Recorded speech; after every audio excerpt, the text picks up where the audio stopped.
I'm Kat Udane of Foxhole Films. And I'm Makayla McIntosh of Siren of the Pacific Productions. We're your hosts of the GateCrashers podcast. Coming to you now. The GateCrashers theme is by Derek Graham Sound. Let it play out. Helenna and Alexandra, it's such an honor to have you today. You're both legendary to me. Welcome to GateCrashers. Oh, We're so happy to have you. having us.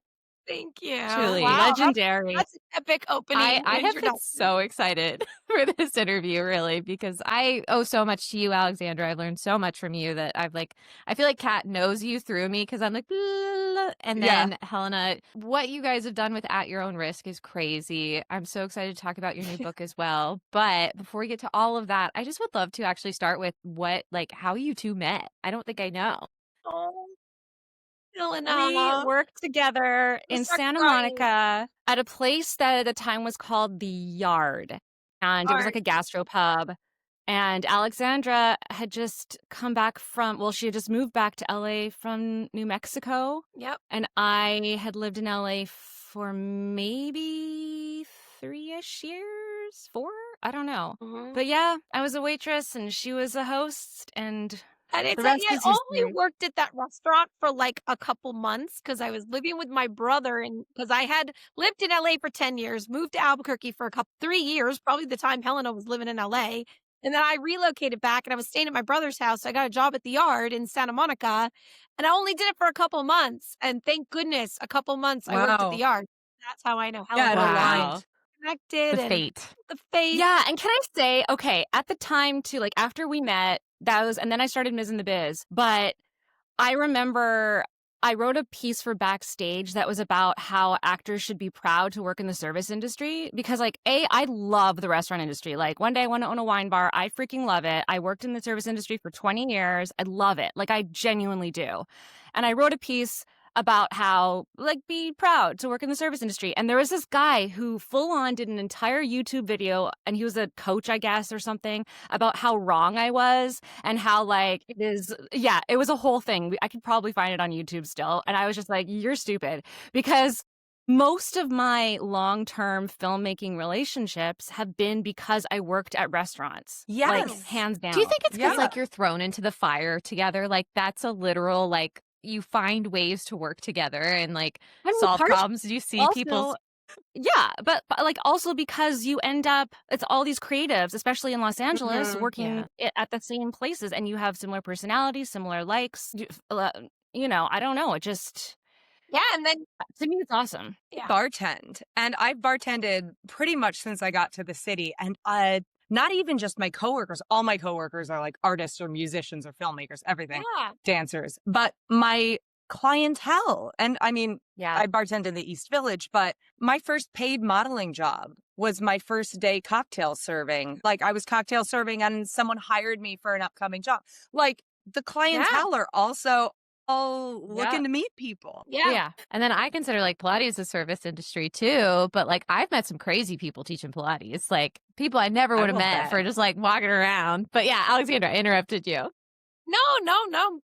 I was gonna say I've been working at a pizza wine bar here in Livingston, and because I didn't know anyone when I moved here, and my husband worked on The Horse Whisperer in 1998, has always dreamed of living back in Montana, so we came out here, and we didn't think we'd be here that much, but we've been here more than we expected. So I was like, I can't I live on a mountain, which is beautiful, but I was like, I need to meet people, so I've been working at this place, and it's great because I pass out my cards. Where's my card? I love my job because I walk around and hand out my card to families who come in. I'm like, have you seen my movie? And it's and then we'll put At Your Own Risk on the TV, and everyone gets such a kick out of watching At Your Own Risk at the restaurant.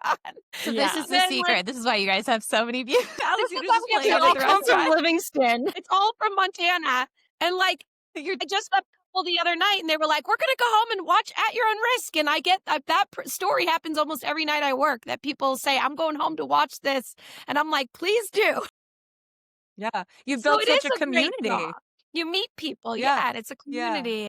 And I think in LA, it would be harder to hand out your card and talk so much about being in the industry. I can't imagine my bosses, but my boss here loves it. She's always telling everyone, these are Alexandra's movies. Go watch them. Like, it's amazing. And Okay, but also think about locations. Like, we've used bar and restaurant locations for like everything. yes. I've had like at the yard. I had mini red carpets there. We shot at the One Up. Like all of the things that it's such an amazing world. I mean, this is Wait, an didn't entire the ad for yard the restaurant host industry right now. Yeah.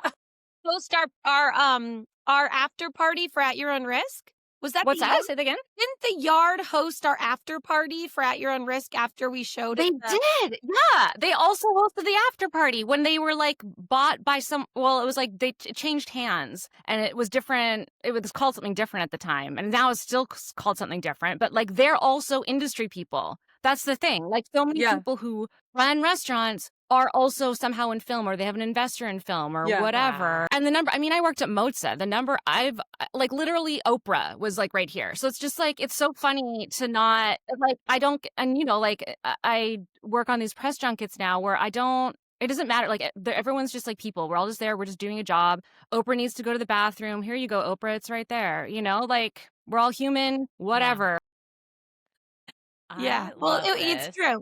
Because we premiered At Your Own Risk at the Artemis Film Festival, thanks to Helena's connection to that film festival.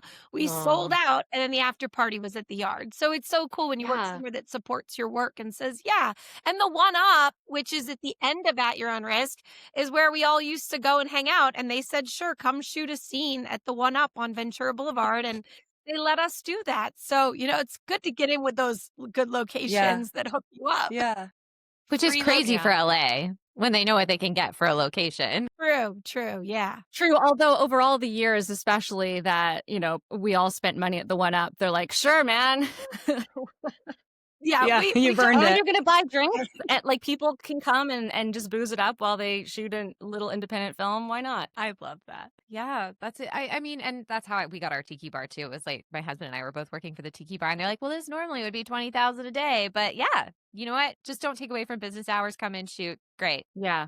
Exactly. Which is awesome. So leave it clean. Yes. Leave it clean. Yes. Put everything back where it's supposed to be. And maybe consider your crafty from them or your catering if that allows. Yeah.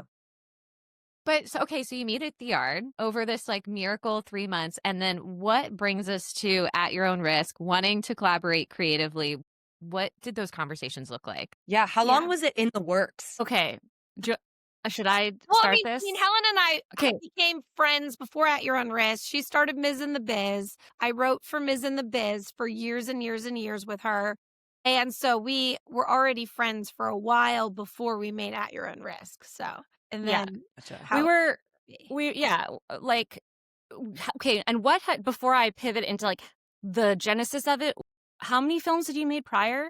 Yeah, had you done Wish for Christmas? Sweet Home, Catching Faith, and Wish for Christmas. And it was actually after Wish for Christmas when we were kind of in post is when we started. And Catching Faith had just come out because we were at your apartment celebrating, toasting with drinks for the DVD release of like Catching Faith. And do you remember that? Nope. Yeah, we did. You got champagne and John and I came over. And we toasted a Catching Faith coming out and Wish for Christmas in post-production. And then we went up and we sat in your hot tub and we all discussed Your Own Risk idea. Yes. Okay. Oh, sorry. In my brain, when you said that, it was night. And I was like, no, okay, this was yes. Okay. Yeah. So they came over. Alexandra and John came over. And so prior to this, I had done a lot of digital series, a lot of short films, but I really wanted to learn how to make a feature.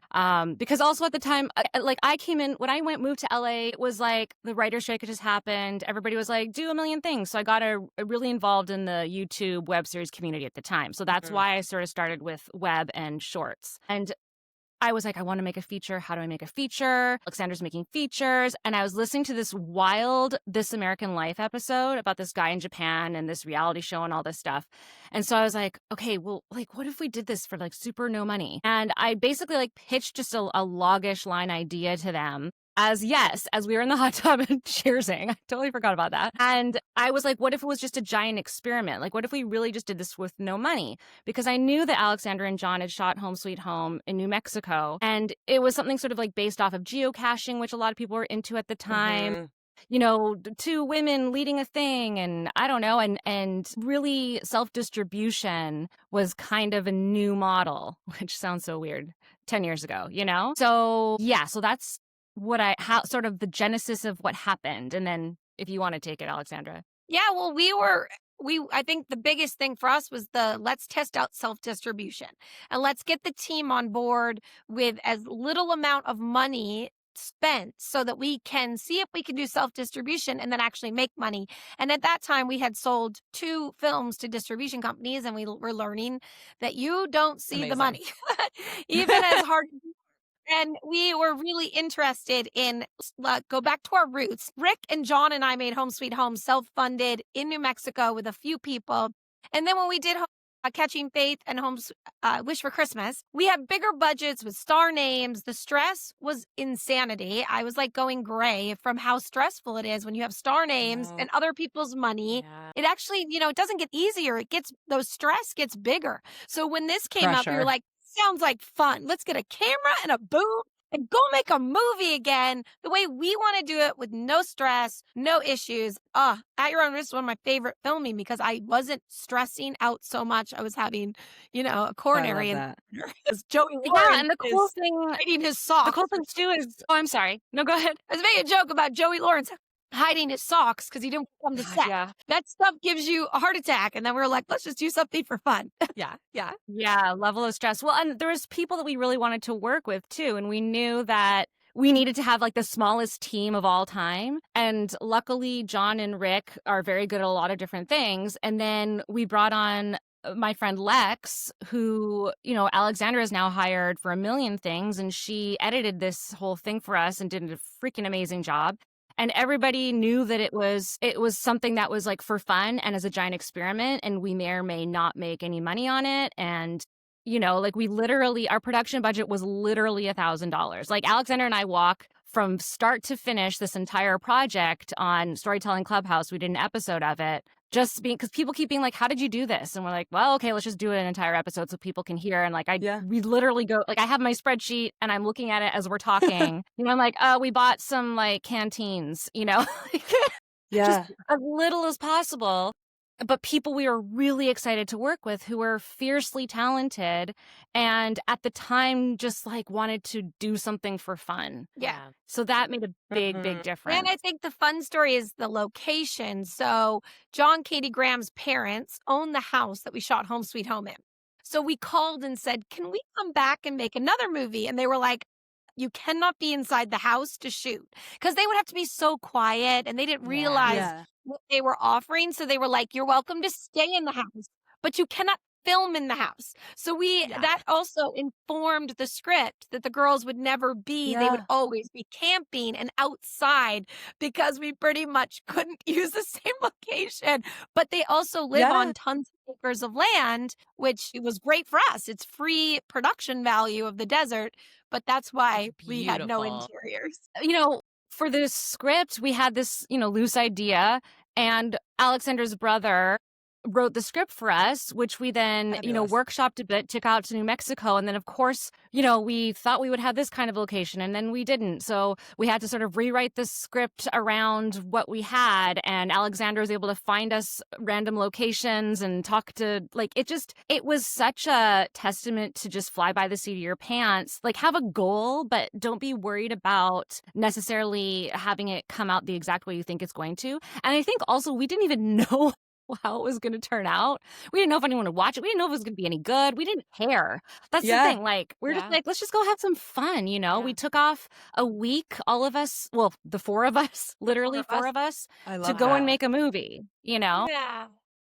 And it's absolutely one of my favorite experiences I've ever had. I mean, working with your best friends is there's nothing better. You can't beat it. You can't beat that.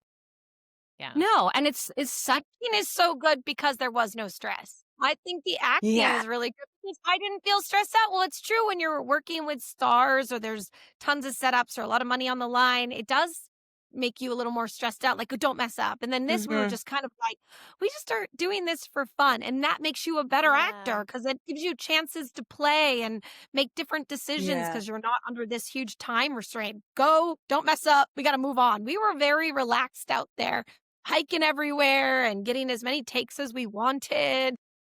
Wow. And then also the coolest thing is the National Historical Society owns like 180 acres of land. And we went down there and knocked on their door and just like John's parents were like, they're never going to let you use that land. That's like owned by the National Historical Society. And I'm like, well, we ask. We always ask. And we went down, knocked on the door.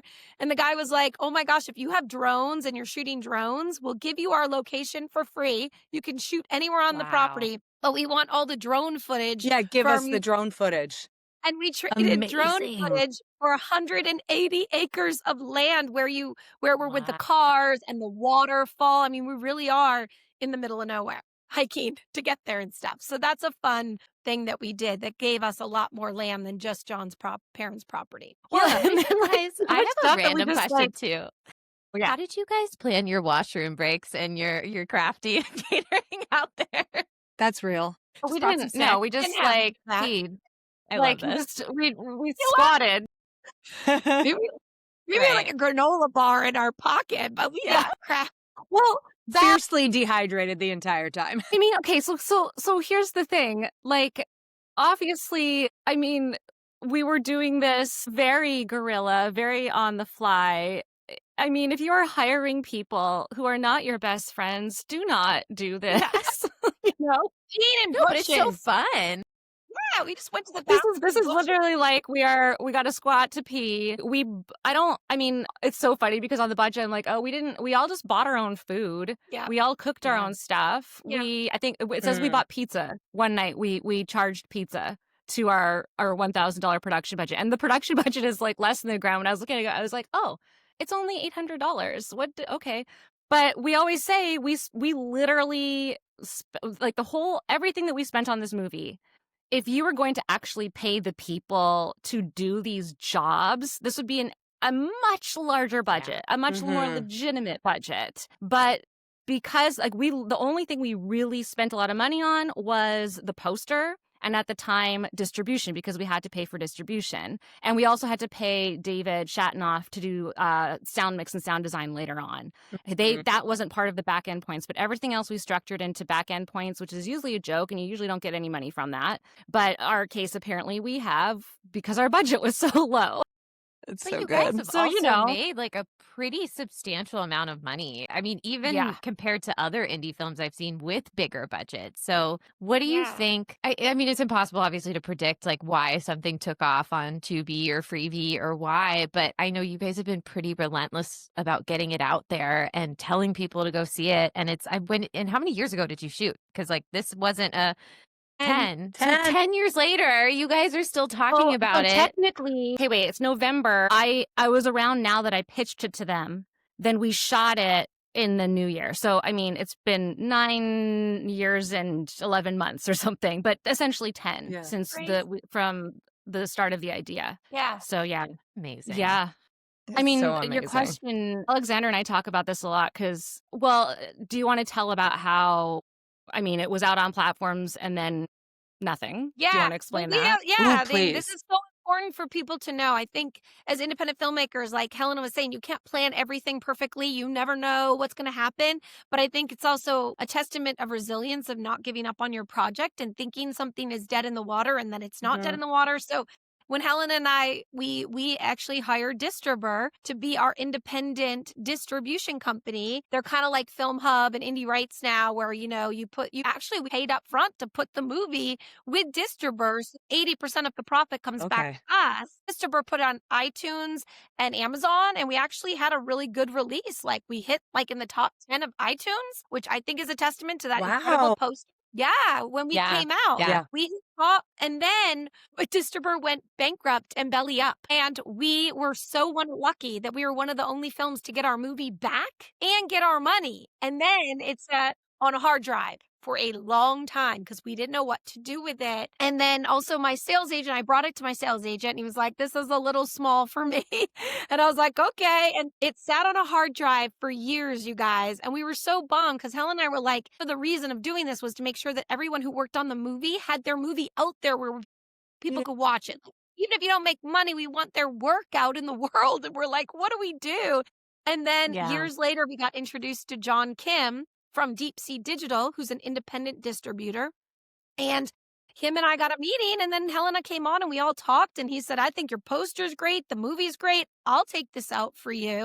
And that was years after it sat on a hard drive. So it really just had only a few years ago, it got re-released to the world through Deep Sea Digital, which is also, guys, that you never know what will happen. It was sitting on a hard drive and then now it has new life. What an amazing investment. Oh, so sorry. I was just talking about your poster. What an amazing investment. Because here's another thing. Yes. So the poster, this is super important. Alexandra, can you explain how we met up with Dog and Pony and all that jazz? Please. Oh my gosh. Well, Dog and Pony is Bridget Juergens and Jen Sparks. They are incredible. Jen used to work at Paramount. She did the Saw campaign, and they ended up leaving studios and building their own female-led poster company. I love them. And I had actually made Home Sweet Home, and I didn't know what to do with Home Sweet Home. And I met them at a Women in Film event where it was one of the only Women in Film events where I got to stand up and say who I was and what I did. And thank goodness, because Bridget and Jen were in the back of the room and they came up to me and they said, why are you trying to get your horror movie in a film festival? You need a great poster.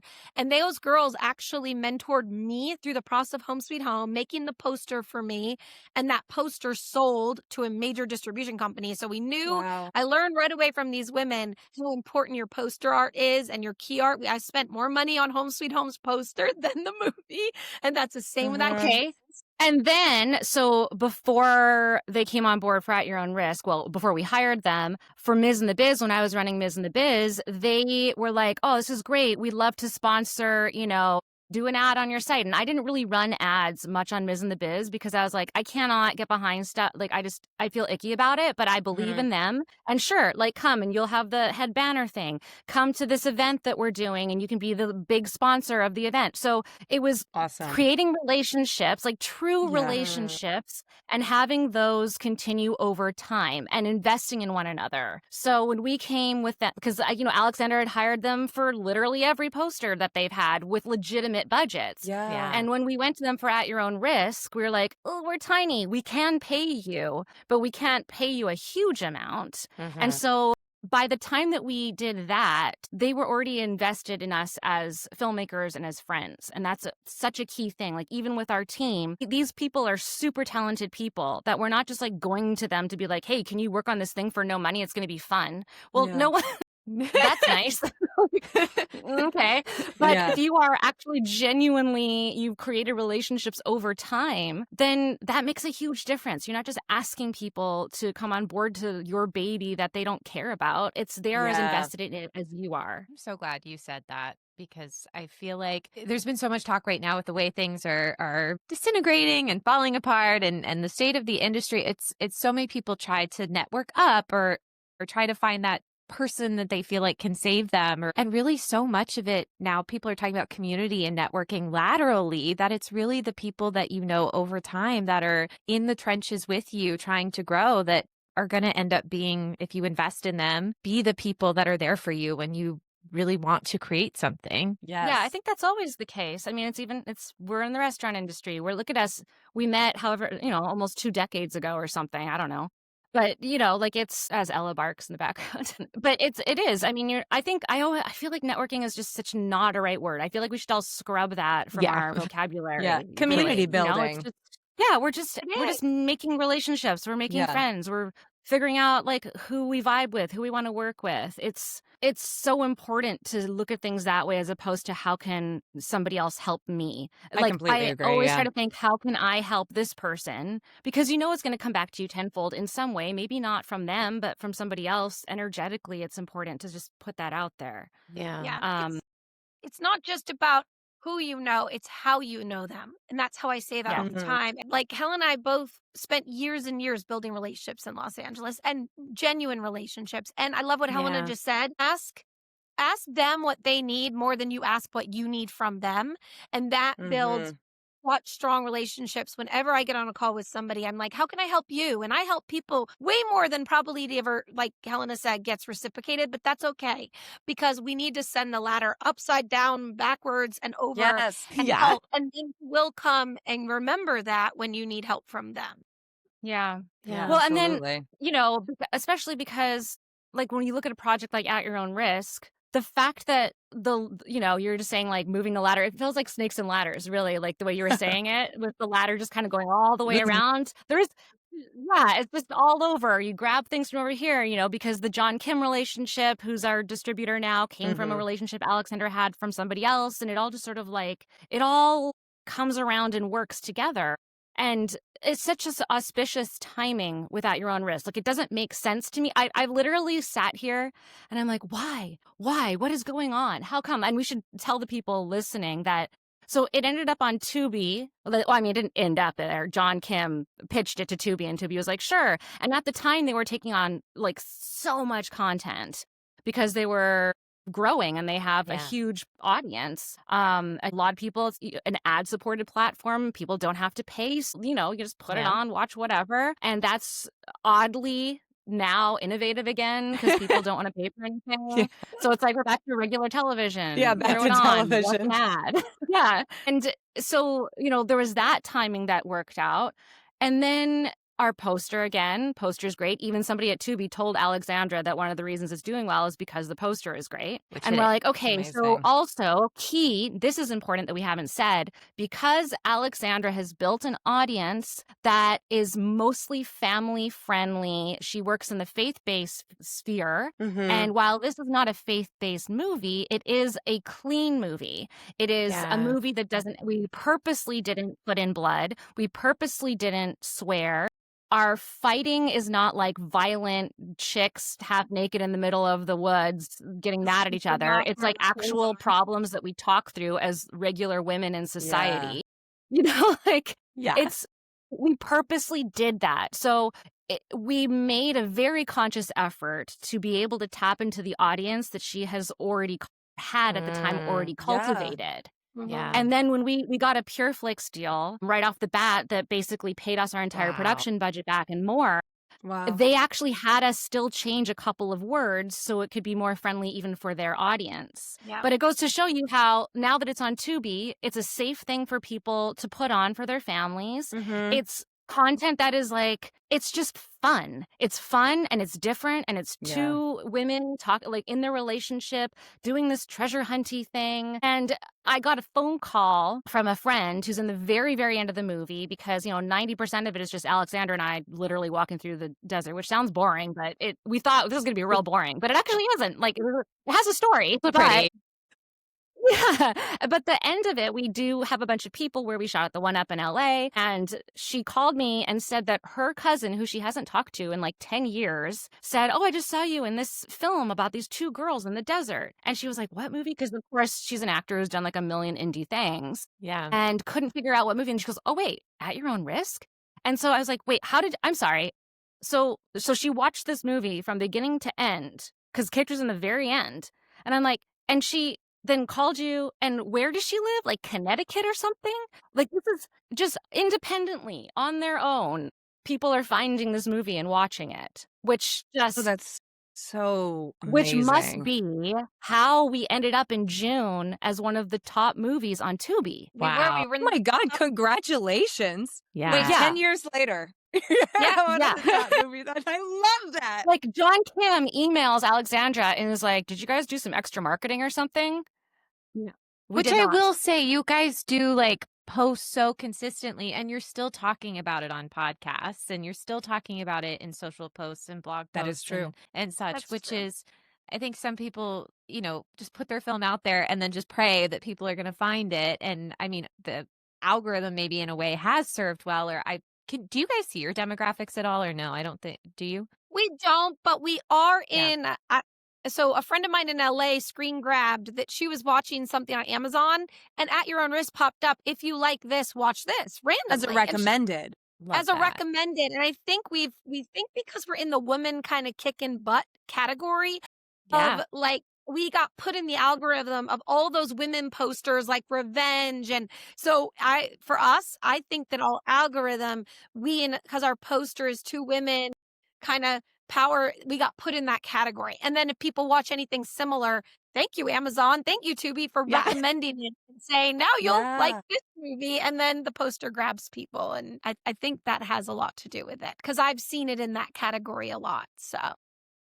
Well, yeah, and wait, what was that random category that you? Because Canadian Tubi is very different than U.S. Tubi, like very different. Like, I don't know. No one in Canada is watching it, so people in Canada, please watch it. But in the States, what was that category? I know. Didn't I just text it to you? Yeah, not too long ago. It's so weird. It's like we're like, what's that category? It's like comedic adventure thrillers, and we're like, okay, it's not really. Okay. It's not funny. We were in comedic treasure hunt adventure category. Comedic. I was like, so you guys the reboot coming to Treasure Island? Yes, that would be awesome. Yeah, Goonies.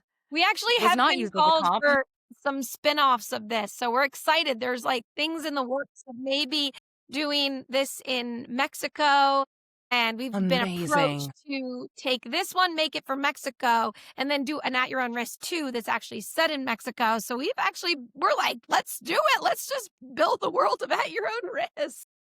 I mean, and who knows if it'll end up happening or coming to fruition, but it's just like so much fun that is even something that's a possibility. Because when we were shooting, we kept thinking, it'd be so cool to be able to have like At Your Own Risk London, At Your Own Risk British Columbia, whatever. You know? I feel like you can have your whole own franchise. Yeah, I feel like at a certain point you could market, like you could pitch it to like travel boards of countries to be like, hey, this is actually good for, tourism, and see if you can get some sort of like grant, or at least like they could cover travel for like the crew there or something. Great idea. Well, it's also, I mean, it's difficult too because, we're talking about independent filmmaking, but it comes at a time where you're like, we've pulled favors. We've pulled all the favors we can pull, and everyone, especially after the strikes, especially after pandemic, especially after the state of the industry, now everyone is like, oh, we just need to pay bills. So, it's much more difficult these days to get people to do things, come on board for free we're making a movie. It's a harder climate to do that in now. It's not impossible by any means, but it's definitely more difficult than it was, I think. But at the same time, everyone needs content in this era of social media, and everything is so visual, and like you just need to be pushing out content. So I feel like if you can offer, hey, if you give me this, I will give you, like you said, the drone footage. If you can offer people something that they don't have, and hey, we'll just cut it from what we've already shot. Like, Well, it's interesting too. I think like there's somebody who I met working a random job here, one of my 12,000 freelance things that I do in BC. And, he hadn't made. He's an actor who was really interested in independent filmmaking. And I had sent him the episode that Alexandra and I did for Storytelling Clubhouse. And he listened to it and he was like, oh, cool, I'm making my first short film. And these are my key takeaways. And I was like, oh, actually, wait. Because his key takeaways were ones if you were making a feature film that you were going to then go and try to sell. Right? Yes. Or get people to watch. And I was like, wait. You're making your first short film. Don't go and want to like be in a castle. Like, what do you have access to immediately? Who in your immediate circle can you bring on board? What do you have at your disposal right now? Because that's, I think, really, really, really important. Like, I could write a script right now for, I don't know, like we're going to go and walk around Antarctica, but do I have access to somewhere to stay in Antarctica? No. So, like, what do I have immediately in my vicinity, and who is here in my vicinity? I think that's super important for anybody trying to do something at a low budget right now. Yeah, and I mentioned that so much, Alex, over the course of your career. Like a lot of what you've done has been thinking that way and thinking creatively. Yeah. You start with the it's so free smart. Location. Yeah, you start with a free location. And especially if you're indie and you don't have a lot of money. And I just taught on Switch last night. I did my Switch workshop, and I talked about we had such a success for Catching Faith 2 at Louisville, Kentucky. When we were able to raise the money, we just ran right back to Louisville because we already had all the infrastructure of people there waiting to help us with more locations. We had a high school. We really started because the high school said you can shoot here. We were like, sold. We have a high school. So that's like thinking about your locations. It's like you get your main one.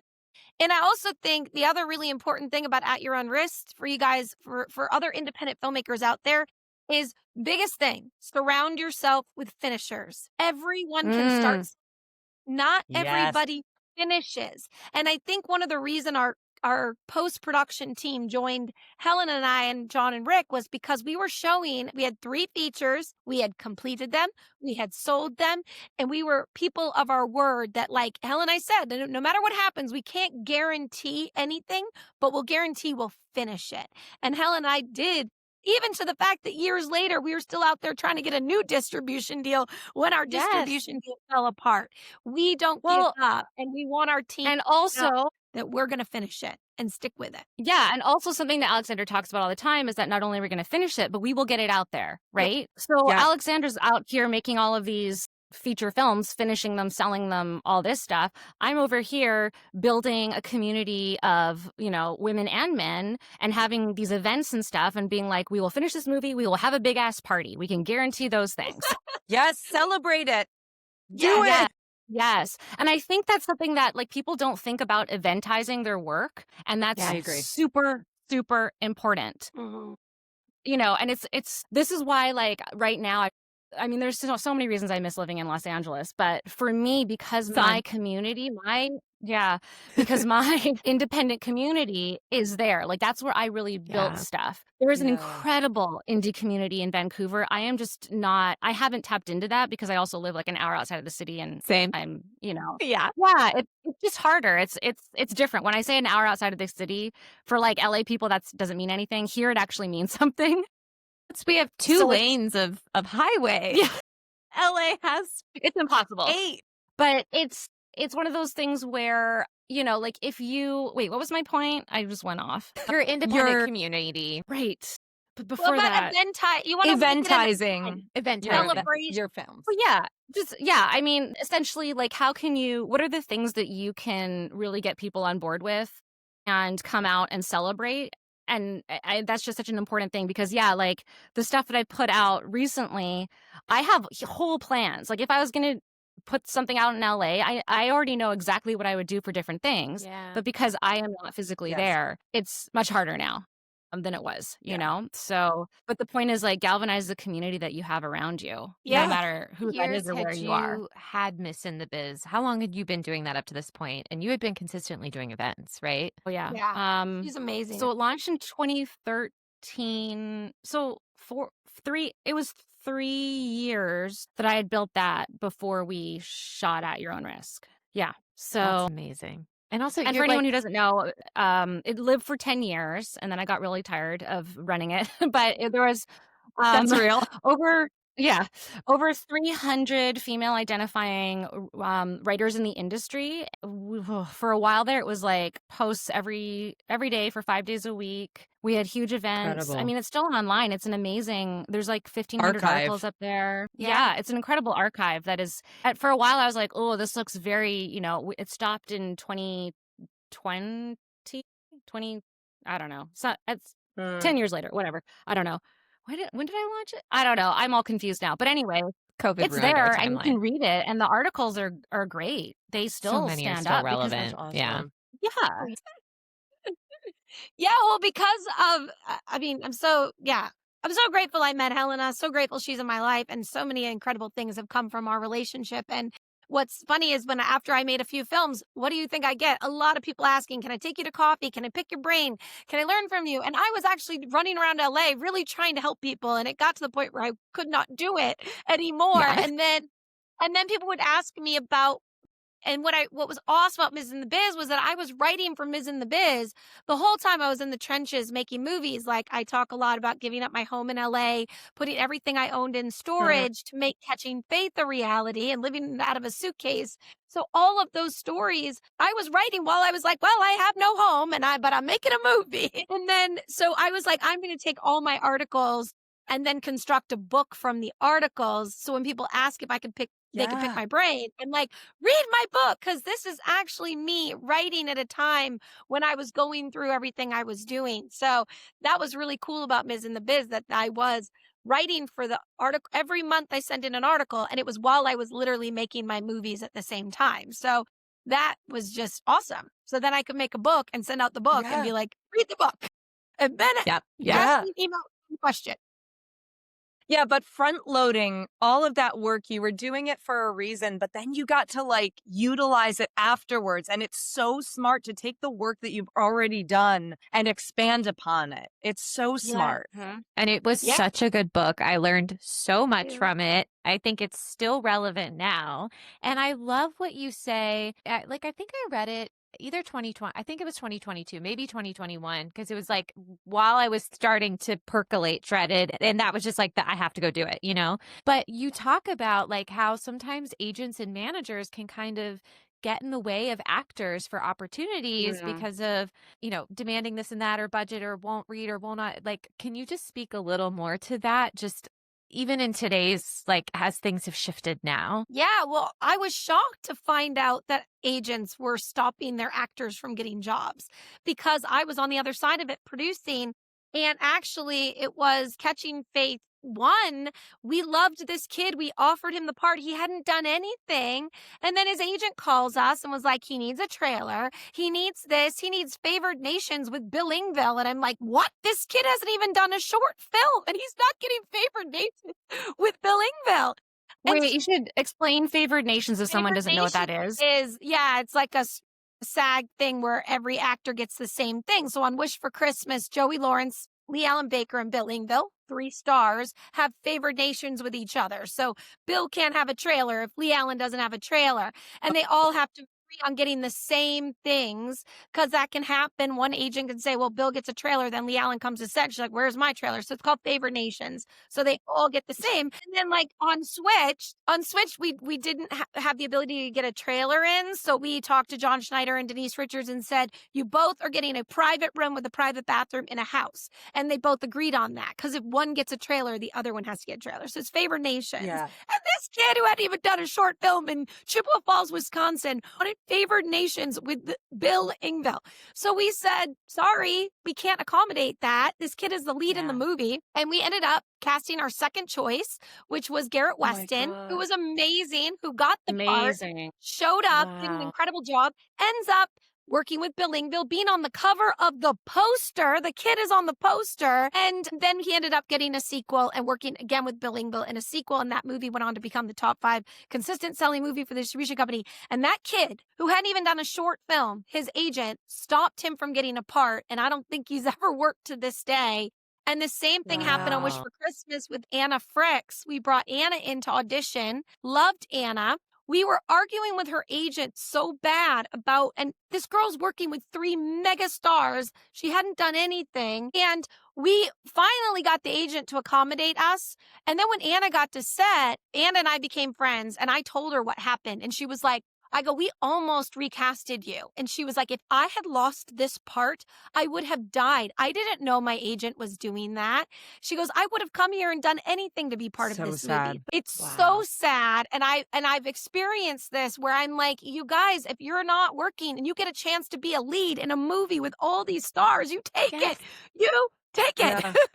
And don't let your agent get in there and start arguing on things that, and now that we have casting directors, they do a lot of that work for us. But in the beginning, I was doing all the casting and I was dealing with all the agents.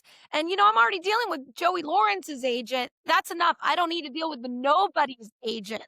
Do you know what I mean? Like, if you're a nobody, I don't want to be stressing about you, because I'm already stressing about the stars that I really need for the movie. So it's a great learning to be on the other side of the process and be like, I think you hit the nail on the head with they didn't know. I wouldn't be surprised if that young actor didn't know either. Makayla and I were just in a feature, and we lost one of our original actors for this same reason. Her agent came in, and she was a day player. She was featured, but she was a day player, and her agent was one asking, Law and Order credit. Like, that was her only network credit. Let's preface that. And It was, and she ended up losing it because of what her agent was asking for. And I remember I had met her because she was supposed to play my girlfriend. And so we wanted to just like meet before set. And I was like, she was lovely. Like she was, and she, like, we had a long, like, wonderful talk about art. And like, I was like, she wasn't asking for the things that I know her agent was asking for. She was so grounded and like thankful and all of these things. I was just floored. And it worked out. Like who we ended up having was absolutely phenomenal. And in that vein too, like the lead of the film who came on and was also producing, and he's a very well-known actor. He's with one of the big agents. He went back to them and said, hey, I need someone who looks like this and does this. And so like we ended up getting someone actually with more experience and more credit behind them that was willing to do it knowing like what the full budget was. So it's, I'm glad you spoke to that because the actor probably, I was say something all else. these actors probably don't know that their agents are, doing their job. Anna Fricks is on the cover of Wish for Christmas with 3 megastars. And the movie got picked up by Best Christmas Lineup on AMC for 3 years. So it's like, that was amazing. As all of us being actors, I would dream to get that part. And that poor girl almost lost it. And now that she knows, because I was able to build a relationship with her where I was like, did you know about this? Because I'm an actor. And I know that this seemed kind of crazy. And she was like, I had no idea. And I would have been heartbroken. She goes, I would have flown myself here out of my own dime to be on this movie, as opposed to like her agent who was being like saying she can't wear her jeans. And I was like, I'm sorry, we're indie. If she has a pair of jeans that fit her, can she bring it to set? And he's like, no, that costs this. It was just all the stuff and wanting favored nations with 3 superstars. And I'm like, no, you can't get that. We need her to just come and do a good job. And she was lovely. She was amazing. She was a delight to work with. Yeah. So why I wish like actors could produce once just to see what a budget looks like and how like quickly. It's like sometimes $300,000 sounds like a lot of money, but then when you're adding the more people you have on set, it very quickly blows up and a lot faster. Very. It really does. Yeah. It's not a lot. So great lesson for people. Don't let your agent sabotage your career. Yes. Yeah. Don't. Also, we should be fair to agents and say, like, they are doing their job. Their job is to get the best, the best deal for their client. But it does get to a point where, I mean, like, even something I just booked, my agent is like, okay, they can't pay your, last rate. So would you accept this? And I'm like, yes, like I'll accept and just yes, just tell them yes. I don't care. Do what you can. But at a certain point, I just want to work, And so I think it depends. Agents come in many forms, as do actors, as do producers, as do everybody. And they're certainly doing their job by asking and absolutely. But you knew, Helenna, your agent called you and gave you a choice. I think that's the thing. Yes. Yeah. The agent should be in communication with the actor of like, here's what the production's offering. Are you okay with that? Let me see if we can get you a little more. Like there should be a communication where the actor shouldn't go, I had no idea that I got kicked out of the movie because my agent didn't tell me that they were carrying all these things that I didn't need. And we take care of our actors. Sad. We take care of them, even though we can't go give them maybe a high star honey wagon. We take care of them, Yeah. I mean, not a honey wagon. Those aren't that big, or like a star wagon. Yeah. That's expensive and really hard to travel them from set to set. You need like a Teamster. We don't have Teamsters. So try to stay away from the trailers because they're really a pain on independent film, actually. You got to find a place to park them at every location, hook them up. It's no joke. It's like for indie filmmakers, the trailer is one of the hardest things to do because of all the maintenance to bring it to set. I'm like, can we just not do trailers? Yeah. Can we please have a holding room for you? Private bathroom. Thank you. Beautiful. So I want to talk about, too, I mean, obviously, Alexandra, you've made so many films at this point. You're working on a couple of other things. You gave me some of the best advice, a lot of great advice, but one of the best pieces of advice that we got from you, this is where it came from, Kat, was to turn your script, idea, whatever, into a novel in terms of your IP or a book or, whatever, which we just spoke with like a pretty known exec last week who was like, that is the best advice I've ever heard. Like, yes, that's a great thing you could be doing. So how much can you talk about what you've been working on? And then I want to talk about Helena's new book, because it's incredible too. Art book. So many books. It's amazing. I know. Yeah. Well, I mean, it was Identity Crisis that our partner said you should write a novel to go with this. And we were like, that's a great idea. Why didn't we think of that? So we just reverse engineered the script into a novel. Yeah. Partnered with a friend who could help us make it really good. And we published Identity Crisis with the movie. And that was so exciting. And we loved it so much. And now we're going to do this with every single movie is going to be a novel. We already have companion materials that come with all of our movies, which is the Bible studies, the youth groups, the high school curriculums, the family conversation starters. Now we're going to do novels. And then Switched has been so successful. And we had an amazing piece of cover art. So Andrea and I decided to go ahead and write Switched. We found a woman who had watched it who said, oh my gosh, Switched is so important. I want to help you. So we have had help writing our novels, but from people who love the messages. And she did such an amazing job with our script. And so we published the novel. And now, as we all know how hard it is to publish, to get movies made and to raise the money and all the stuff, now we are just taking all of our scripts that haven't been made yet and we're making them into novels. So actually this morning I sent Helenna the cover art for our new novel for Technology Tripping, which we love. This movie has been optioned like 3 times and not been made, and it's driving us crazy. Wow. Like it has almost been made so many times. And my sister and I are like, this story needs to be told. Let's just get the novel out. So we finished the novel. We'll be publishing Technology Tripping. And then also, so all of our stuff will be novels. And then you've got an IP and people like IP and then it's out there.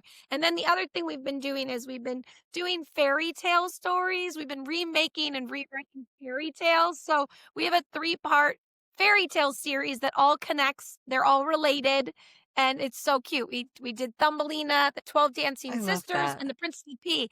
And we did it because NBC Universal told me they were looking for a remake of The Princess and the Pea.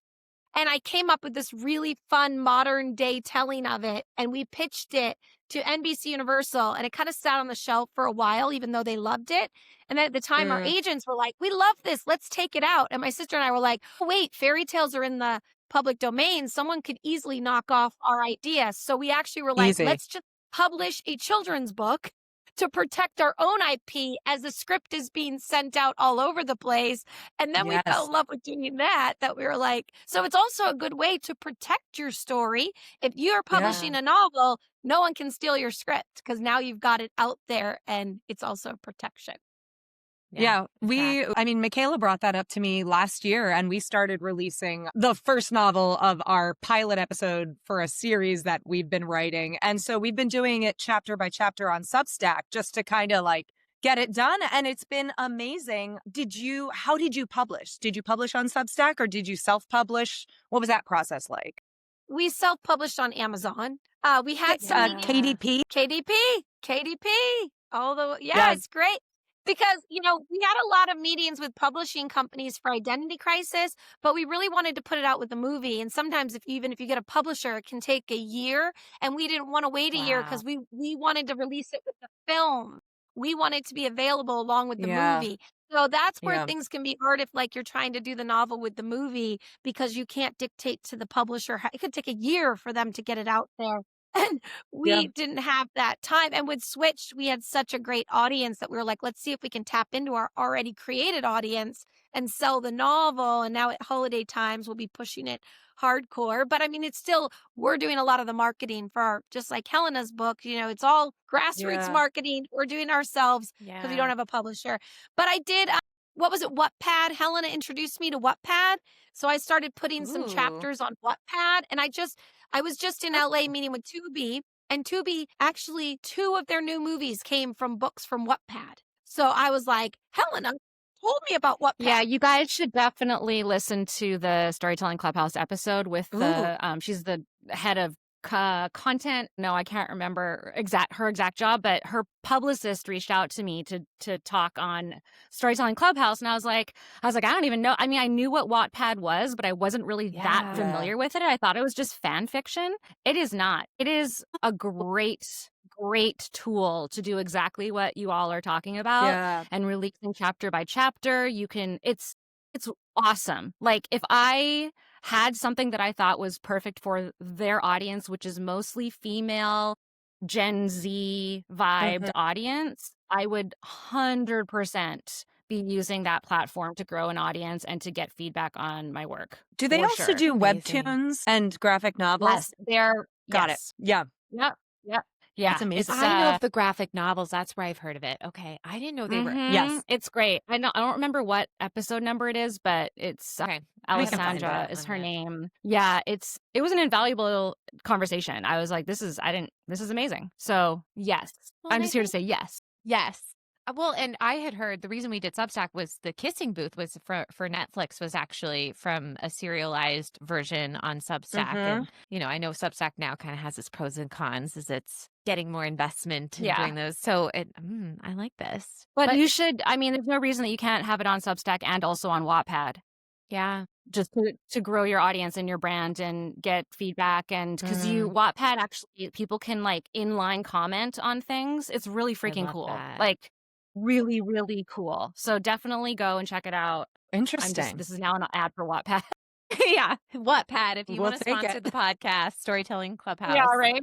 Yeah. This is Helenna. Yes, You should. Well, and that speaks to your audience too, Alexandra. You've done such a good job building and caring about and cultivating your audience, which I've heard from people is like the highest form of currency right now in terms of like releasing things because people want to know that you have an audience. You have both invested in building audiences, really, but what do you do? You kind of thought with a brand in mind of who you wanted to reach. How did you Let me rephrase that question. Why did you feel like that was so important? And do you ever think of doing other things, or how did you come to the conclusion that this is the audience I want to serve? Because I think it's brilliant that you niched in such a way because everything has spoken to that audience. Yeah. So the quick version of the answer to that story is that, I started with a thriller horror. I did Home Sweet Home, and I was always a big advocate for women. I wanted to see women in better roles. That's where Helen and I when we met each other, we had the same heart for seeing more women behind the camera, better stories for women. So, I had spent, you guys, so many years in LA going to women in film events where I was learning from executives before I was making my own movies, where I was surprised to hear that they weren't sending the ladder down to women. And I kept thinking, if I get in that position, I am going to champion women. So when I even made my horror movie, Home Sweet Home, I made the villain be a girl and the victim be a girl and kind of take that genre and flip it on its head. So it wasn't just a guy beating you up. It's actually a girl messing with you, which is a lot more fun. And so I made Home Sweet Home. I spent so much time learning marketing for thrillers and horror and getting into the horror community. And all the press releases and all the work you do when you release a movie. I did so much grassroots, and I was going to horror events and meeting people. And then when I got the opportunity from Ryan Keller, my sales agent, to make a faith-based family film, he said, if you do the quality of Home Sweet Home in the faith-based space, you will knock the competition out of the water. And they're selling for higher in the market. Next year, if we take a thriller to American film market, it won't sell for much because everyone's getting a camera. Everyone can make stuff. He goes, go do faith-based family. And I am a believer. My dad is a pastor. I did grow up with some really cheesy, stupid faith-based films. So I kind of looked at it as an opportunity to do better for this community. To make them better. Yes. And I wanted it to star a woman. And I looked at faith space, and there was no movies that starred a woman. It was only the man. And in fact, a lot of them, the women were tearing the men down. So I went back to my executive producer. I said, I will do a football movie. That was the requirement, football. And he would get the money. I go, but I wanted to star a woman. And he was like, oh, you can't do that. There's no numbers in the market to back up a female-led faith-based film. And I said, that's because nobody's doing it. Let us do it and prove that there is. But no one's done that. I've done a lot of things no one's done, you guys. And then we have to prove that there's an audience. I know, Helena, you're so funny. It's so frustrating. And I was like, the buyers of faith-based films are the moms, not the men. So why aren't we speaking that? We let us do the first female-led faith-based film. That, of course, the distribution company puts a guy on the cover. But once word of mouth picked up, that movie went on to become the top 5 consistent selling movie for RLJ releasing. It spawned a sequel. It's been seen all over the world. We were invited to Cuba on a movie tour where women's lives were changed. And I was like, I am in this to win this. There are women who need these stories. And then we looked at the landscape of teen content and didn't like what was being created for young girls. And we thought, well, how can we speak into teen girls and make it hip and fun and Mean Girls Meets Freaky Friday for like Christian girls? Because Christian girls want to watch fun, awesome movies too. They don't want to get left out. So it became such a passion. And I care about young girls. I care about telling them they're fearfully and wonderfully made. Some of the content is, I just had a young 16-year-old girl actually come up to me and say, my friends and I watched Switched at a slumber party because she had met me here in Montana and watched it. And she was like, thank you. Everything is so over-sexualized and we just want to watch things about friends and have fun and not be told that we need to be in hookup culture all the time. So it was really awesome to get to meet girls who are like, these are the movies we're looking to watch. They're 14. Let them just watch a fun movie. Alexandra, also to your credit, I mean, they're faith-based films, but you all aren't going like, God, God, God, God. Yeah. You know what I mean? Like, it's so beautifully laid into the story.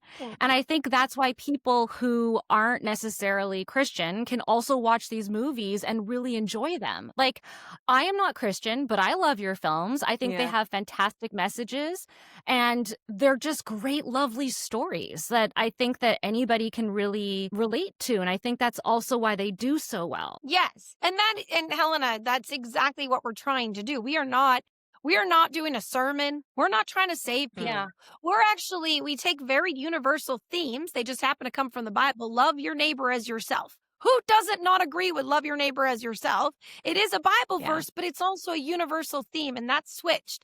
Love your neighbor as you love yourself. And when we dive into that, what does that look like to live like that? It's a beautiful, and Identity Crisis is all about a young girl being fearfully and wonderfully made. That is a line from the Bible, but it's also something we all want to know, that we are fearfully and wonderfully made, that we're precious, we're special, we're amazing. And so, what Helena's saying is we take these themes and weave them in a very organic way. We actually sometimes don't even say it's a Bible verse. We just speak it out loud because it's got really good, beautiful words that are better than we could come up with.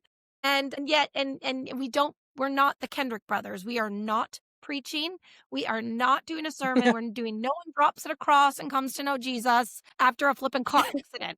See that? I'm so sick. And I was so sick of the faith-based films. They were such cliches and they weren't real. And I'm like, I've been, grew up in a minister's home. We don't act this way and we don't talk this way. Why do movies portray us like this? So it was a really cool opportunity to get to speak in and make better content for an audience that was not getting such great stuff. So, and then, it becomes a passion. And when our films go out and people said that it impacted their life for good, there's nothing better than that feeling that we did something that made somebody feel better about themselves or have a better relationship with their family.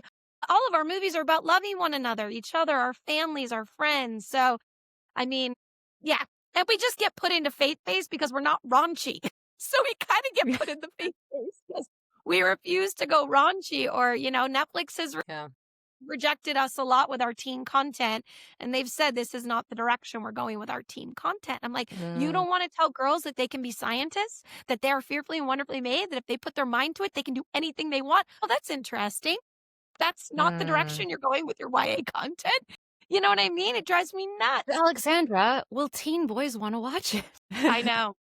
Gosh. And therefore you want them to get naked all the time. Yeah. It's a whole thing. Yeah. Like, Teen boys are mostly playing video games. I know. Yeah. I'm sorry that was so long, but I get excited. And it is a brand. We did realize that doing Disney-like movies in the Christian space helped us stand out from all the other movies.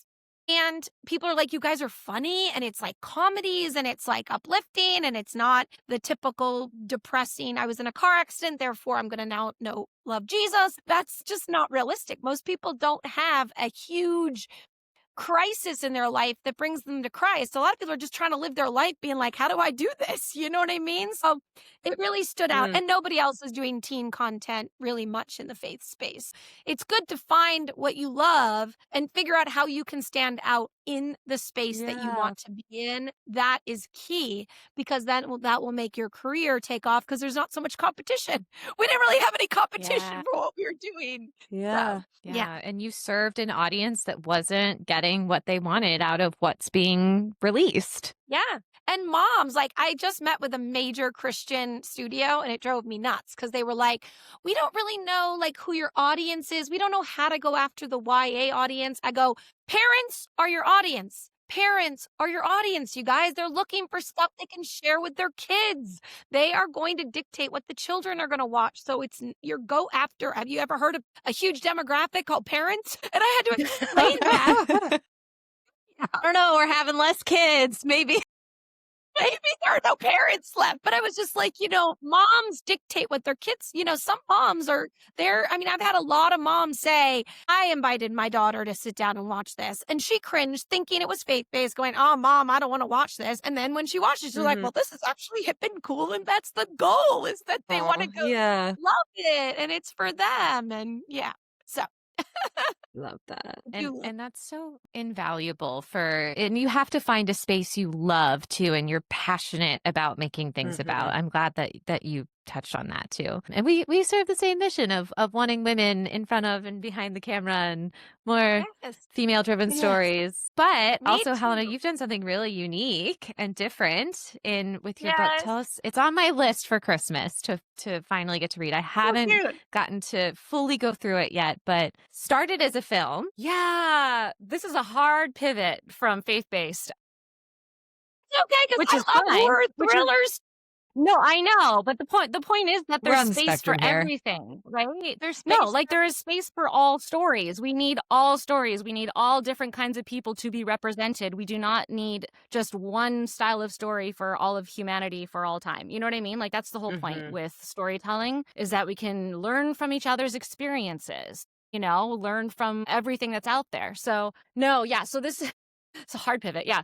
I made this thing that's very different than anything that's ever been out there. It is basically a photo essay book that has multimedia elements. So it started off as a short film, and then because I'm a fan of a pivot and there were a million roadblocks that happened to making this short film, I was like, well, how are the different ways that I can pivot this into something else? And because I'm also a photographer, I basically shot, after long story, short version being, built an entire vintage set in our basement after a big flood. And I was like, I have this set. We've had roadblock after roadblock. How do I do this and get this out into the world? So it started off just as like a fun short I was going to do with some friends. Turned into me basically shooting the whole thing as a photographer in still images as if it was a short. I love that. And then taking different elements of it and making it either video, audio, or score.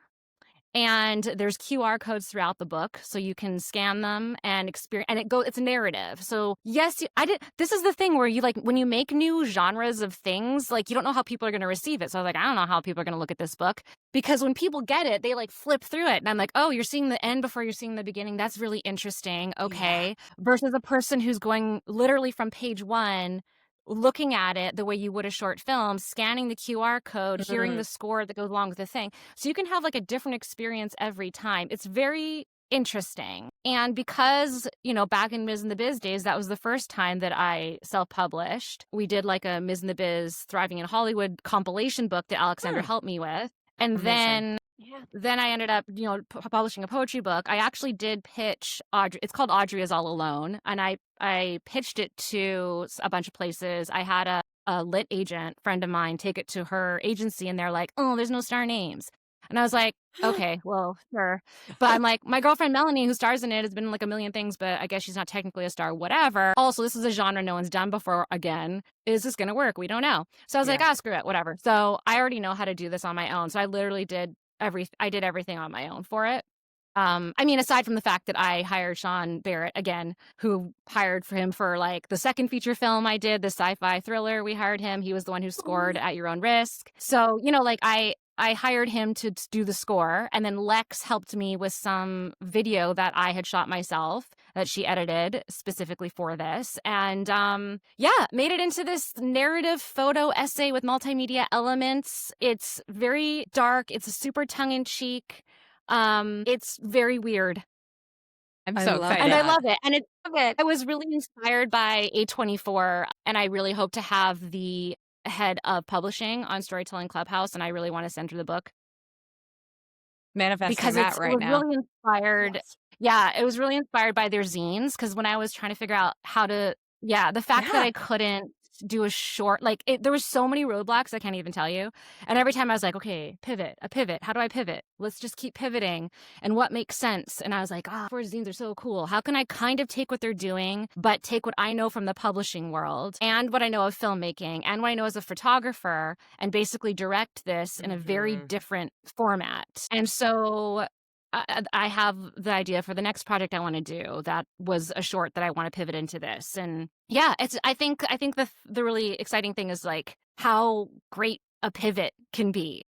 Yeah. It makes me so excited. Yeah. Like, it's just like, there's a roadblock, but then like, how do you move around the roadblock? And that is where the genius and the gold for art comes from. And also, I'm like, I don't care if anyone else likes this thing. I love this thing. Yes. I really don't care. Aside from, if At Your Own Risk, if no one ever watched it again, I'd be like, I don't care. I freaking love that thing, Yes. I did a really weird short film that was a experimental film shot in the middle of the freaking desert, the sort of in the same, but like different desert, not New Mexico, is in the California desert and out in the Salton Sea. And I don't know, a couple of short films, like Holly Shorts screened it a couple other places. Did it go anywhere after that? No, but do I care? Absolutely not. Because it has the best wide shot, and I live for this wide shot that we got. Literally, it still inspires me to this day. And when there's art that can make you that excited to be an artist, that's what it's all about. We don't have to make tons of money. You don't have to be on some big show. Whatever. To me, art is those things that just make you so excited to just be in your own element. Absolutely. And I love that it's physical. And you have to get the physical book. Yeah. Oh, the book. Zine. Yeah. No, purposely. I did that on purpose because I was like, okay, I could put this out as a flippable PDF on something like HeyZine, but everybody is sick of freaking social media, including me. Yes. Nobody wants digital content. We're all like, can we not stream something? Please, can we not stream something? So, and I'm like, I'm included in this, right? So I was like, okay, I want a physical thing I can hold in my hands. I grew up in the 90s and I want to zine it out. A little treasure. I want to have it and I want to experience it. I knew because the stuff that I had published before. I should say, ironically, to make a zine, for anybody wondering, to make a full color 160-page zine is extremely expensive. Extremely. And that is why people are like, why did you use Amazon? And I'm like, I know, a billionaire. He fucking sucks. Oh, sorry. He gosh darn sucks, if you have to believe this. But the thing is, ironically, it is the cheapest, most economical way for an independent writer or apparently photographer to get their stuff out into the world, and literally the entire world. Yeah. All at the same time. And because I knew I had that experience doing it once already. And I actually used the same size as Alexandra's kids' books because I was like, okay, this is great, but I know it's going to be thicker, because I needed 160 freaking pages, right? Yeah. So I knew it was going to be thicker. I knew what it would look like. I knew what the pages would feel like, and I wanted them to feel vintage and tactile. So you're having an actual physical experience. That was super important. I feel like printed photos. What were you saying? No, go cat. I do a bit of photography as well, and I just think a printed photo, it's just, you get so much more depth. It has so much richness. It's when you describe the way the pages feel, there's nothing like that. Just that tome that you get to have. And it's funny, everything old is new again. It makes me think of like children's books that used to come with a cassette tape of like someone reading the story or the music. So it's like, it's new and innovative, but it is also like oddly nostalgic and familiar. 100%. That's why I did this. That's when I was like, the moment where like the last pivot happened and I was like, I need to figure out how to get this out, because this like literally was like, the universe keeps telling me, no, it's not going to work this way. As soon as I had that final moment, Melanie, who plays Audrey in it, and she was supposed to be, the lead of the quote unquote short film, I was like, okay, how do I do this?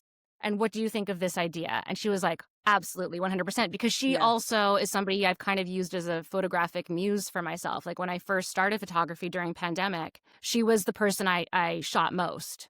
And so she was in, again, here's the thing, relationship that I started with her in LA in 2007. We both ended up randomly moving back to British Columbia, or she's technically from Calgary, but we both moved here same year, randomly, reconnected. And I was like, Mel, I need to get my portfolio together for photography. I need to learn how to do some creative portraits. Can I use you as a guinea pig? And she's like, sure. And so not only did we get our relationship to keep going and our friendship, but we became creative partners, and she trusted me 100% because, again, as Alexandra says, she knows I'm going to finish it no matter what it is. I'm going to, or wait, here's the thing though. I'm either going to finish it because I pivoted 1,000 times and it's become something cool, or I'm not going to go into sunk cost fallacy. I'm going to go, this is not working, got to move on. And that's it. Like, to me, there's like this way or that way. Something's going to be like, for Audrey's All Alone, I knew, like, for me, it was just, I knew why I was doing it from the beginning, and I was not doing it to make a ton of money.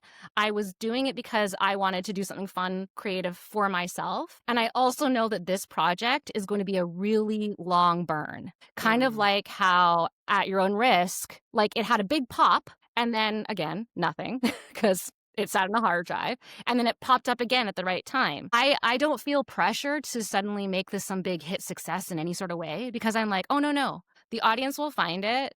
I will keep doing things.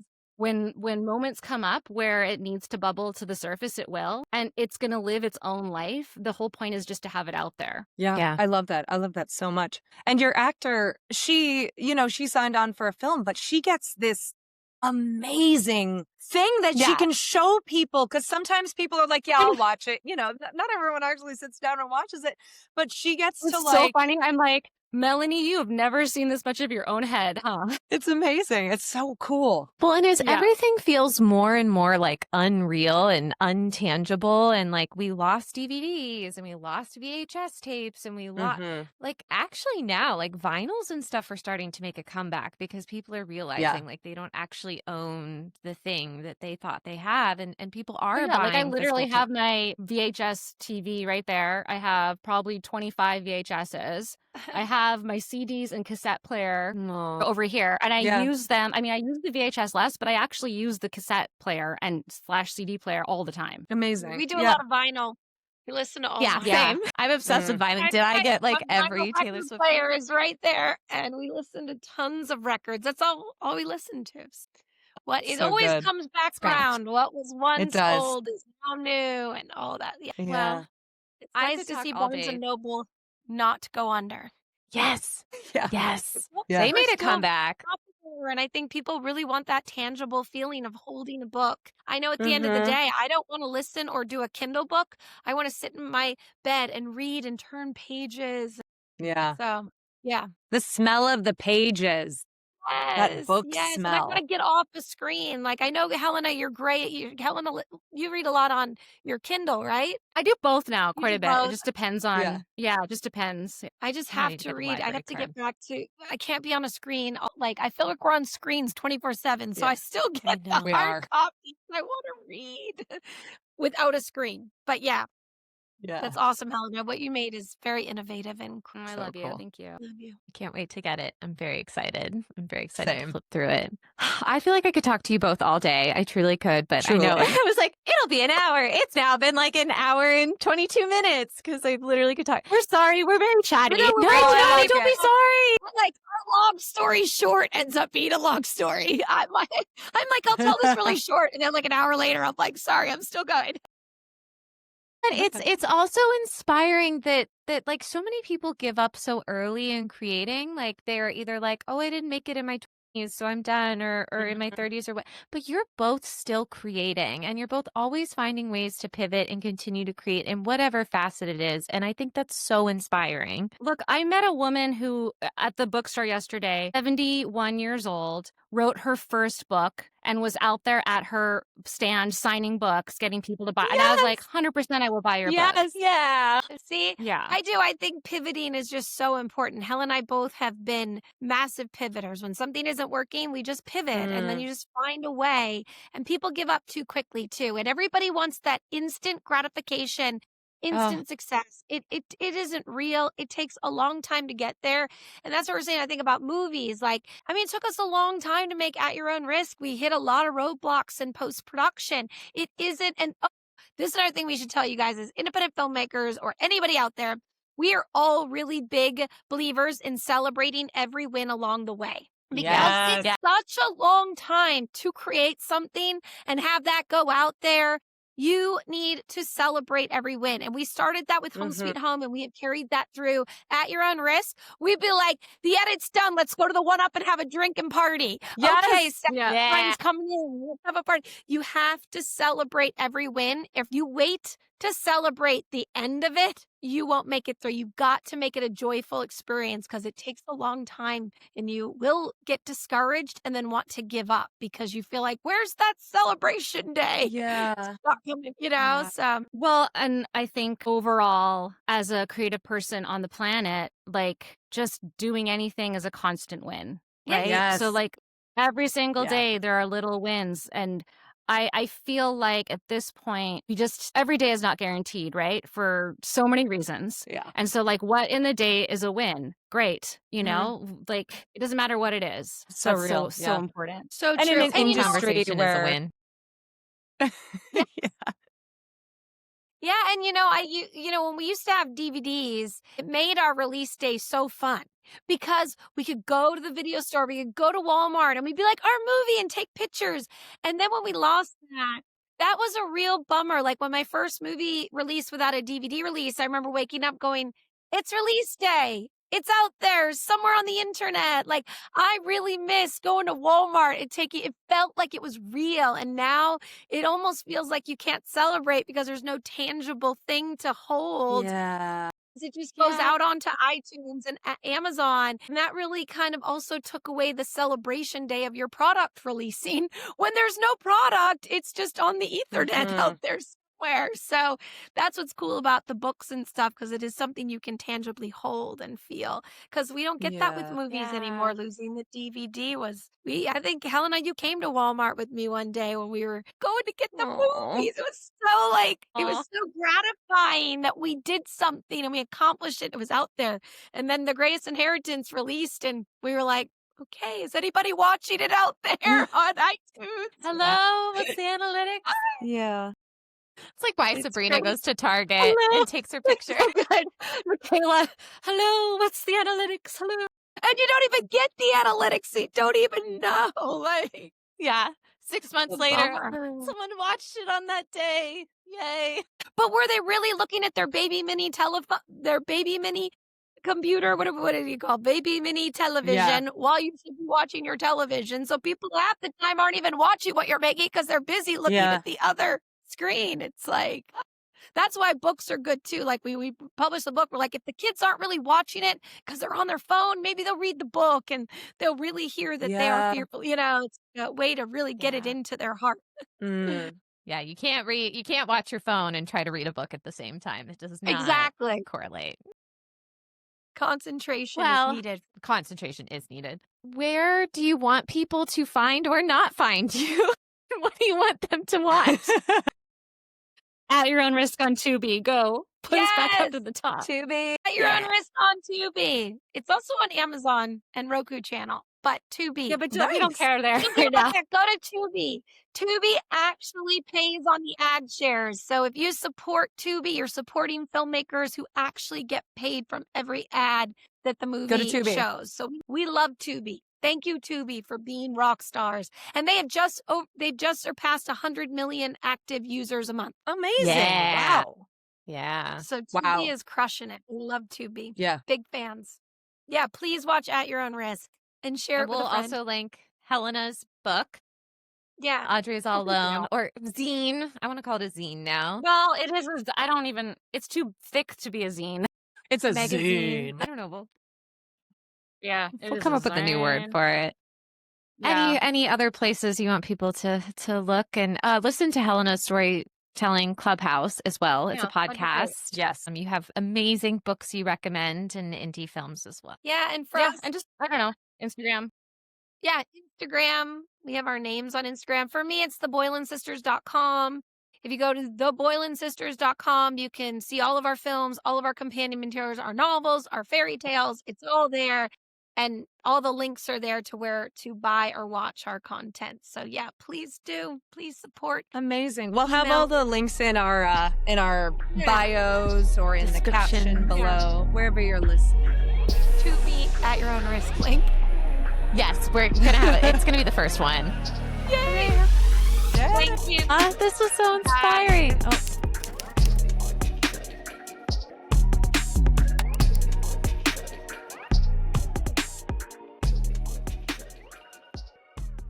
Thank you for having us. So good to meet you, Kat. So Yeah, nice thank to meet so you much. both. Awesome.